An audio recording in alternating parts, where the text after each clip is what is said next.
Hey everyone, this is Jake, and today we are going to go through another Awakening review video, and this time we are going to be talking about Shepherd and Lurcher, and this character is indeed the most OP character that exists in this game. I don't think we'll see any character like this ever again, at least not anytime soon, because that's how OP this character is. So this video will be pretty simple forward. This is definitely one character you definitely do not want to miss, so go for this character. Once you get hands on it, you will really understand it. Some of the most challenging content that exists in this game right now will be like relic stages. This character will just run through it pretty easily. But we'll go through the video and try and explain what this character's mechanic is and how it kind of works and what makes it so OP throughout all the contents. But anyways, let's jump into the video and talk about Shepherd and Lurcher.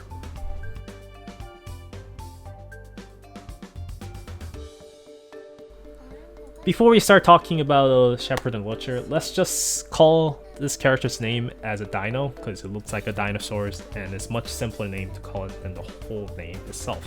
So I'm just going to call it Dino from now on. But anyways, Dino is a 8-cost striker awakening units, both with the mech and the corrupted object type. And you heard it right, it's 8-cost units. This is the most demanding cost unit that exists in this game right now.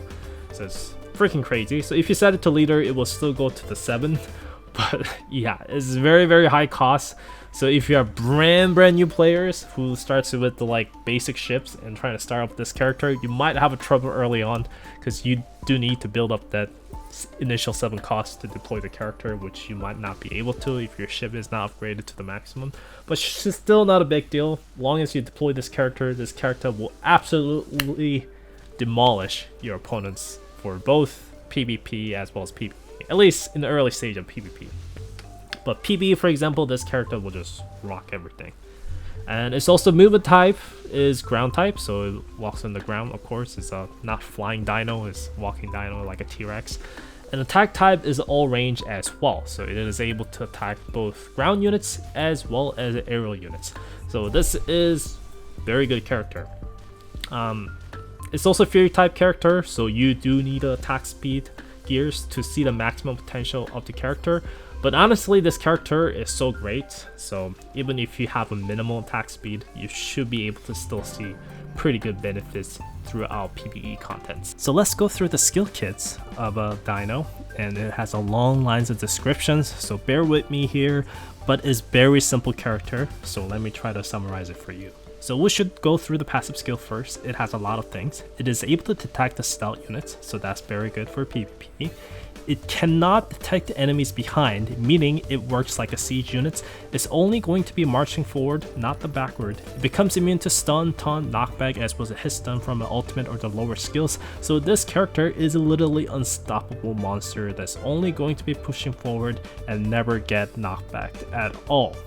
It cannot gain stealth, healing, or barrier stone for the balance reason, so there is that.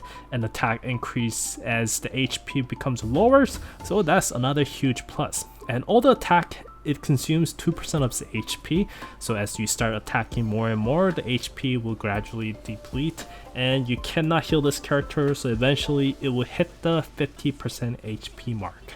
And once HP drops below 50%, it starts to gain double times the Fury count, so instead of hitting 1 and getting 1 count, it's going to be getting 2 counts, so that is pretty good.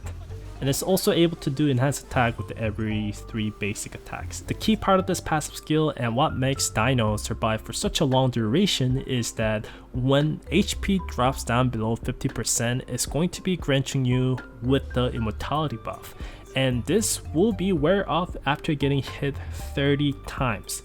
30 times, so that is a high requirement, and there are certain characters throughout PvP that can make it happen to wear out much easier, but trying to aim it perfectly and trying to make this work is pretty hard, trust me. There are a couple characters can kind of make this one a lot easier now compared to what it used to be like, but still, regardless, you have to get the right band as well as the right up during that week to make that happen, to pull it off in a perfect situation. So this character is very tanky, at the same time very strong with its damage as well.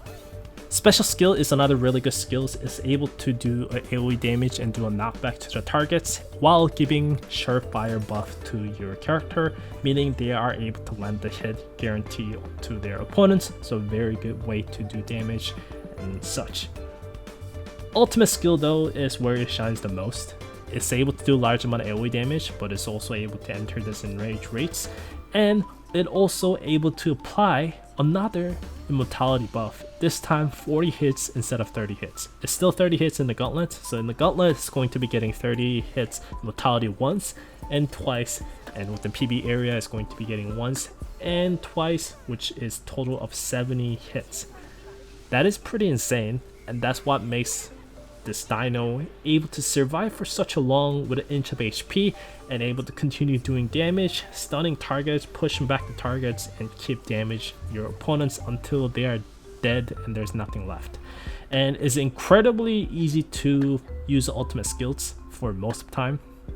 As long as you write something like a Niji Troid with some attack speed operator, you don't really need high crazy maximum latent power attack speed gear, just need a decent amount, and the cycle of this character should be pretty manageable. Of course, if you have like a maximum attack speed, that's different league for PvP, but that's, you know, just that. If you're that lucky, good for you. If you're not that lucky, you're still usable.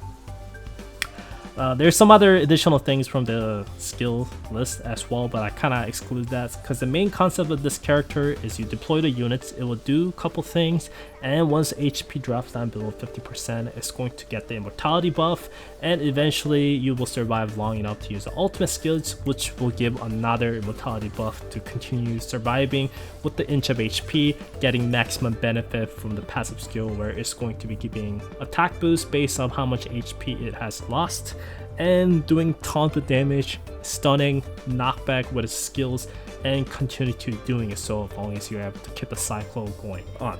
So yeah, this is pretty insane character in my opinions, and just perfect hits. You just gotta deploy the character out in the field, and most of the time it should be able to survive long enough to go through at least one ultimate cycle. At that point, you already got the 8 cost worth character out in the field for both PvE and PvP, so you should be pretty good.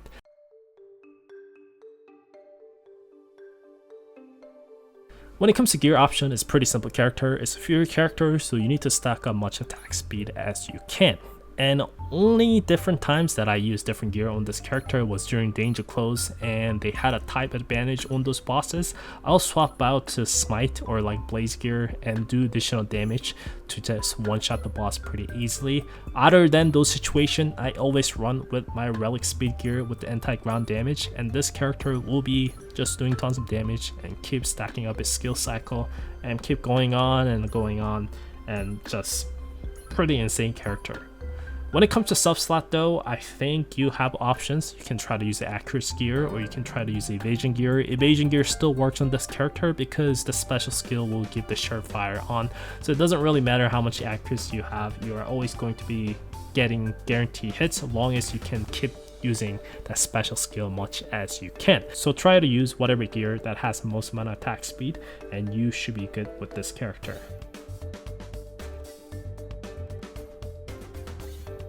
Let's talk about this character throughout PvE as well as PvP content. I would definitely say throughout the PvE, 99% of time this character is going to be used and very good. So I think it's harder to find places where this character is not really viable. I think in one place I can definitely think of is quad bosses. Those are the places where you want to be using counter because you are going to be riding a quad to get the defense penetration buff from the shift to do actually good damage, and 8 cost is very heavy units for quad boss as well, so it's not kind of recommended. But if you really do not have any other units, if you are rather trying to aim for lower level bosses, then this character will work greatly. But I think there's definitely other characters that worth more than this character spending 8 cost to do the quad bosses. Another situation will be kind of inhabitor raid. That's probably that one raid where the boss has tons of multi-hit against you. So if you're trying to use a dino, the dino's immortality buff will run out very quickly, and since it's not being able to get heal from your allies or barriers and such, so there's a high chance it might not able to do much and just die by inhibitor's basic attack. But within Kraken as well as Breathra, this is another great character that you could be used, so you can definitely use Dino against those two bosses as well. So other than those situations, whenever you can use a Dino, long as it's not banned with the mechanic text, you're always going to be using this character and just melting through enemies. And it's satisfying, it looks cool, and god, it's OP. It really is. And PvP, it is absolutely broken. It is OP, it is the most OP unit that exists in this game in my opinion for a single unit. Of course, you still have to get the ACOS to deploy the units, but this character 100% worth ACOS units.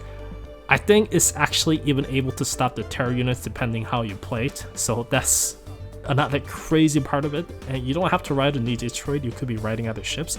Of course, there's a couple ways to try to counter it, but I feel like even those decks trying to counter it, you'll be still using Dino after you kill the opponent's Dino, and you will deploy your own, then you will try to win the battle like guaranteed way. So this character is absolutely insane. I think global server meta is quite different than Korean server because the unit release schedule is a little bit different than what it was like in Korean server. For example, when this character first released, Ecclesia did not have a reactor, and Ecclesia with the reactor is actually a very good counter against the Dino because it does a tons of multi-hits with a special attack. So if you can get the right chance to do it, yes, you will do tons of damage against this character.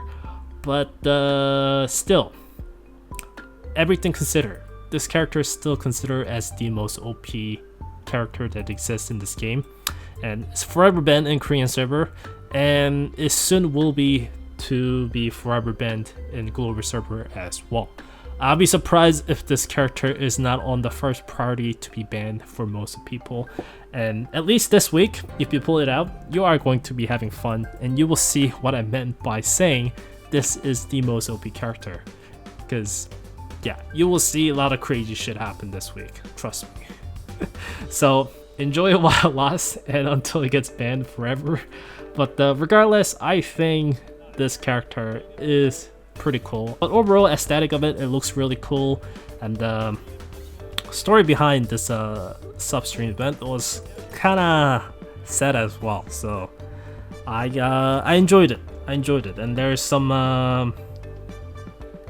cliffhanger ending as well, which I really enjoyed. So I think you will really enjoy the last part of the ending as well, because you will see familiar face once again.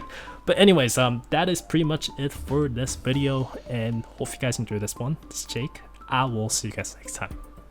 Take care.